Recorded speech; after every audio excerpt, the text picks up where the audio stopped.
Bem-vindo a Provérbios para Viver Bem. Um pequeno tempo devocional neste livro tão prático, com uma sabedoria que tem a ver com o bom senso e a capacidade que Deus nos dá de nós podermos viver vidas melhores com instruções que todos nós podemos aplicar. Nós vamos meditar hoje numa virtude que é salientada ou evidenciada por aquilo que é a Palavra de Deus e depois, de uma forma muito característica, o mundo cristão. Tem a ver com compaixão, misericórdia. Nós percebemos que há uma parte do mundo significativa que não entende a compaixão como necessariamente uma virtude. Poderá ser um sentimento de algumas pessoas mais piedosas, talvez, ou muitas vezes é visto, inclusive, como uma certa fraqueza a pessoa que mostra, digamos, sensibilidade em relação aos problemas dos outros. Cada um trata do seu, mas a palavra do Senhor nos fala muito sobre este tema e o livro de Provérbios menciona muitas vezes. Vamos ver então alguns destes provérbios. Capítulo 3, versos 3 e 4. Não te desamparem a benignidade e a fidelidade. Ata-as ao pescoço, escreve-as na tábua do teu coração e acharás graça e boa compreensão diante de Deus e dos homens. O sábio pede ao filho que escreva mesmo, não é? Estas características de bondade e de misericórdia no seu coração, para que ele nunca deixe de praticar. E a recompensa que ele diz direta é que ao fazer isto ele também vai alcançar graça. Conceito que depois o Senhor Jesus desenvolve nas bem-aventuranças, os misericordiosos alcançam misericórdia. Capítulo 11, versos 16 e 17 fala da mulher e do homem que são bondosos. A mulher que demonstra graça alcança honra como os poderosos adquirem riqueza. O homem bondoso faz bem a si mesmo, mas o cruel a si mesmo se fere. Então a ideia de que, inclusive, o bem que nós fazemos aos outros e a compaixão que mostramos para com outros, de alguma forma é retribuída ou também acaba por ser bênção para as nossas próprias vidas. Capítulo 14, verso 22. Acaso não erram os que maquinam o mal? Mas o amor e fidelidade haverá para os que planejam o bem. Quando usamos a nossa capacidade para planear e para fazer o bem, para demonstrar cuidado para com aqueles que estão à nossa volta, o texto diz que amor e fidelidade nos acompanharão.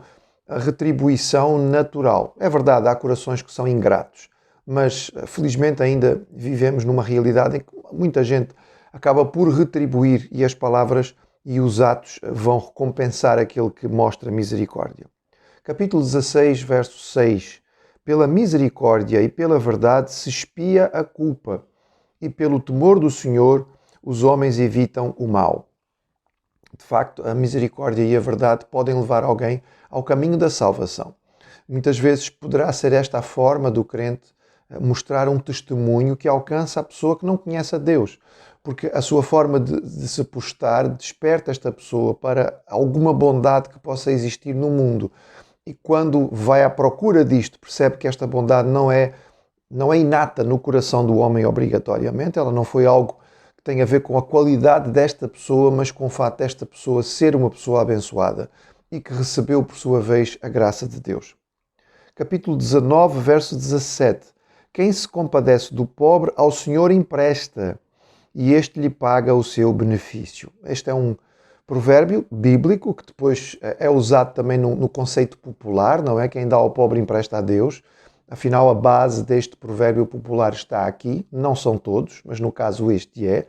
Portanto, a própria palavra do Senhor que diz que aquele que mostra cuidado para com o que está em necessidade é como se fizesse um empréstimo com Deus. Bem, assim, Deus certamente paga e Ele paga com altíssimos dividendos, muito além do que nós podemos merecer, portanto é sempre um bom investimento. Não que esta seja a nossa prioridade ao fazê-lo, mas podemos saber que é um bom investimento. Capítulo 19, verso 22.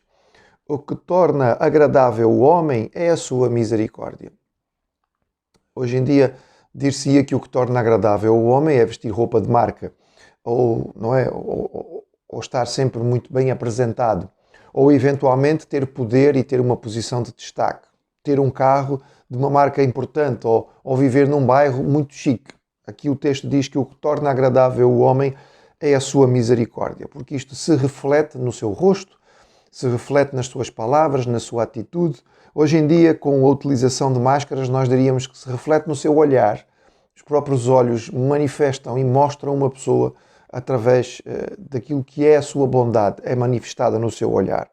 Capítulo 20, verso 28. Amor e benignidade preservam o rei, e com benignidade sustém ele o seu trono. A mesma ideia da misericórdia aplicada aos governantes. O governante que não tem sensibilidade para com o povo que governa certamente não vai longe no seu governo. É preciso que haja esta sensibilidade, não política, não com o objetivo de ganhar votos, realmente preocupado com a população. A grande distinção que nós sabemos que existe entre um político e um estadista é que o político está preocupado com a próxima eleição e o estadista está preocupado com a próxima geração. E esta diferença é muito grande. Capítulo 21, verso 10. A alma do perverso deseja o mal, nem o seu vizinho recebe dele compaixão.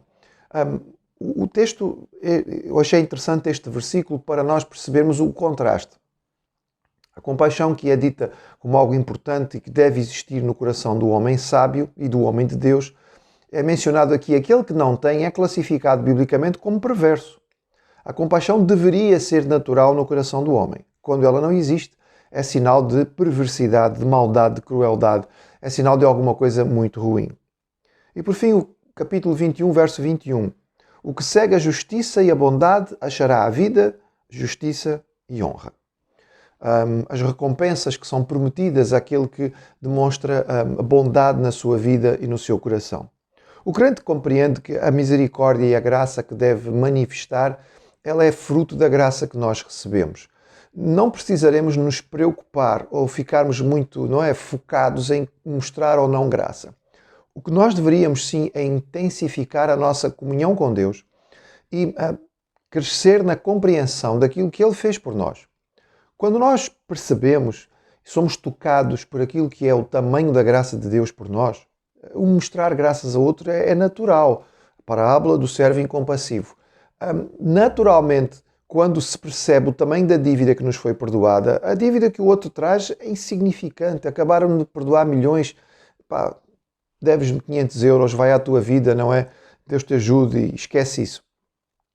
Não foi o caso do servo incompassivo e ele foi repreendido de forma muito severa pelo seu senhor. Um coração satisfeito, quando há contentamento em nossa vida e em nosso coração, a nossa capacidade de ajudar os outros também é diferente. Quando nós temos um coração grato, um coração que mostra satisfação, a nossa atitude para com os outros é normalmente marcada por causa desta satisfação que nós temos. É importante que o crente lembre-se sempre que o propósito da sua vida também é abençoar aqueles que estão à sua volta.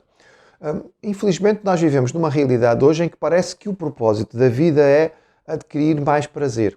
Então as pessoas vivem por si mesmas, só por si mesma, muito egoísta, quando muito para abençoar os que estão muito perto, não é? Família muito próxima, e mesmo assim já vemos muita dificuldade em poder ajudar um irmão, os pais, filhos. Percebe-se que é uma sociedade individualista também no mau sentido, é cada um por si, quando as sociedades orientais são muito solidárias. E é pena porque o crente, o verdadeiro cristão, ele percebe que a vida também é feita para abençoar outros.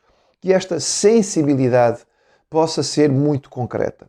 O texto bíblico nos chama para a compaixão e a benignidade. E a compaixão e a benignidade não são apenas um sentimento, elas vão se revelar de forma concreta em algo que vamos fazer para ajudar aqueles que estão à nossa volta e necessitam. E necessitados há sempre muitos. E possibilidade de ser bênção nas mãos de Deus para as pessoas também são muitas. Que o nosso coração seja conhecido como um coração compassivo.